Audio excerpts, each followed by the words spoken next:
ADRE grade 3 আৰু grade 4ৰ কাট আপটো যদি আমি ফাইনেল কাট আপটো আমি চাওঁ যে এবাৰ কিমান যাব লাগে 2025ত, তেনেহ'লে আমি পাওঁ যদি প্ৰথম অৱস্থাত হায়াৰ ছেকেণ্ডেৰী যদি আমি চাওঁ, হায়াৰ ছেকেণ্ডেৰী যদি ইউ আৰ কেটেগৰী আপোনালোকে আছে, তো ইউ আৰ কেটেগৰীত আপোনালোকে যদি 100 মানে 110 বা 115 বা 110 মানে 100 প্লাছ মানে 110 115 এনেকৈ যদি আপোনালোকৰ নাম্বাৰ আছে, মানে মই কৈছোঁ ফাইনেলি দেই, আপোনালোকে ইউ আৰ কেটেগৰী হয়, তেনেহ'লে ফাইনেল আপোনালোকে চিলেকশ্যন হৈ যাব, ফাইনেললৈকে মানে আপুনি চিলেকশ্যনটো পাই যাব।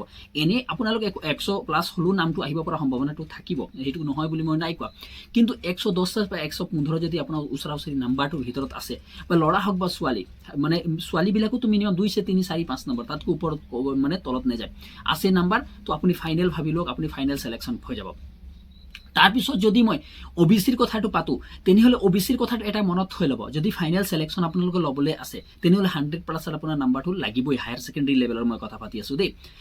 এনে তাতকৈ কমতো আপোনালোকে হৈ যাব পাৰে, নাম আহি যাব পাৰে, সম্ভাৱনাটো যথেষ্ট আছে, কিয়নো নেগেটিভ মাৰ্ক আছে, সেই কথাটো আপোনালোকে এবাৰ গম পাইছে। হ'ব পাৰে কেণ্ডিডেটৰ সংখ্যা বহুত যথেষ্ট পৰিমাণে বেছি আছে, কিন্তু নেগেটিভ মাৰ্কো সেনেকাই আছে, সেই কথাটো আপুনি এটা বিশ্বাস কৰি ল'ব। তাৰপিছত যদি আমি এছ চি আৰু এছ টিৰ কথা যদি আমি পাতোঁ, এছ চিৰ কথা যদি আমি পাতোঁ, তেনেহ'লে 90 মানে কি 100 ওচৰা ওচৰি লাগিব তেওঁলোকৰো, সেইটো কথাটো মনত থৈ ল'ব, কিন্তু অবিচিতকৈ বহুত পিছত কম নাযায়। কিন্তু এছ টিৰ কথাটো অলপ পিছত আহে, 90 প্লাছ বা 95 ওচৰা ওচৰি যদি আপোনালোকে আছে, তেনেহ'লে বা 100 ওচৰা ওচৰি আপুনিও যদি আছে, তো ভাবি লওক আপুনি ফাইনেল ঘৰত আপুনি আছে, য'ত আপোনালোকে চাকৰি পোৱাটো সম্ভাৱনাটো বহুত যথেষ্ট পৰিমাণে বেছি হ'ব বুলি মোৰ বিশ্বাস আছে।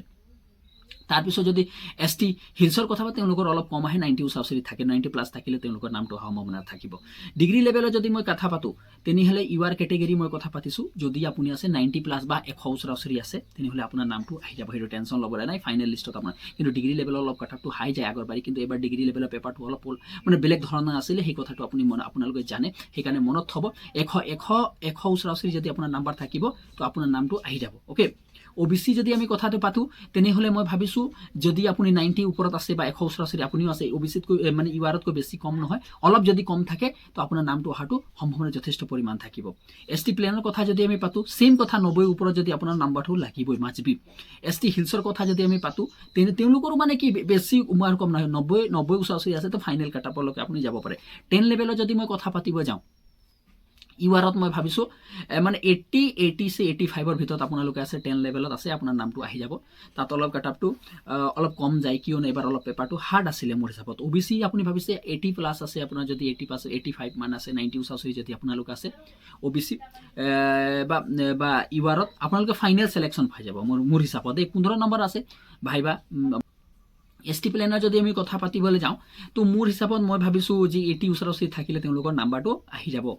বা এছ টি হিলছৰ কথা, তেওঁলোকৰ অলপ কম লাগিব আৰু দেই, মনত থ'ব 70 প্লাছ বা 75 মান প্লাছ যদি থাকে, 10 লেভেলত মোৰ আহি যাব। 8 লেভেলৰ কথা পাতোঁ, ইয়াত চাব দেই, ইয়াত কাটআপটো অলপ হাই যাব, সেইটো গেৰেণ্টি আছে।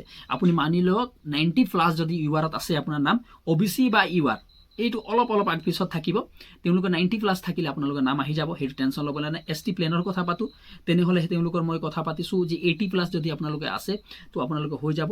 এছ টি হিলছৰ কথা পাতোঁ, তো 75 80 ওচৰা ওচৰি যদি আপোনালোকে আছে, আপোনালোকো আছে, কোনো ইমান কথা নহয়, মই ফাইনেল কাটআপৰ কথা পাতিছোঁ, ইয়াতকৈ কমতো আপোনালোকৰ নাম আহিব পাৰে, ইয়াত কোনো পৰ্যন্ত আপোনালোকে গালি দিলে দিয়ক, মোৰ কোনো প্ৰব্লেম নাই। কিন্তু বাস্তৱ ৰিয়েলিটি এইটোৱে হয়, ইয়াতকৈ যদি বেছি কম নাম্বাৰত আছে, আপুনি পাছ কৰিব, কোনো কথা নাই, কিন্তু পিছত গৈ কিনে আপোনালোকৰ নাম নাহিব, ডিম'টিভেট হ'ব, সেইটো তাৰ বাহিৰে একো প্ৰব্লেম। কিন্তু এটা কথা, ভাইবা বা অৰেলছ যদি আপোনাৰ আছে গ্ৰেড 4 বা গ্ৰেড 4লৈকে 10 আৰু 8 লেভেলৰ যিবিলাক আছে, কিন্তু ভাইবা আৰু 15 নম্বৰ আছে, এবাৰ বহুত ভাল আছে।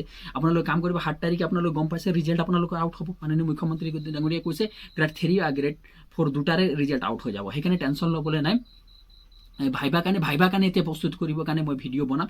ভাইবা কাৰণে প্ৰস্তুত কৰিবলৈ একদম সহজ কথা কৈছোঁ, আপুনি কেমেৰা লৈ লওক, এনেকৈ কেমেৰা আমি যেনেকৈ ভিডিঅ' বনাইছোঁ, আপুনিও কেমেৰা লৈ লওক, কেমেৰাৰ আগত কৈ থাকক, বাৰ কৈ থাকক, আপোনাৰ যিটো লাজ লাগে, ভয় লাগে, চকু এট্ৰেকশ্যনটো কমি আছে, সেইটো বাঢ়িব ধৰিব। আৰু স্কিল টেষ্টৰ কাৰণে আপুনি 25 নম্বৰ হ'ব, স্কিল টেষ্টৰ কাৰণে আপুনি প্ৰস্তুত সাজু হৈ যাওক, কম্পিউটাৰৰ কাৰণে টাইপিং ষ্টাৰ্ট কৰি দিয়ক, যিমান নাম্বাৰবিলাক কৈছোঁ ইমান যদি আপুনি পাইছে, কম্পিউটাৰ কাৰণে সাজু হৈ লওক, বহুত জলদি হ'ব। 10 মে' তাৰিখে আপোনালোকৰ জইনিং আছে, সেইটো কথা মনত থ'ব।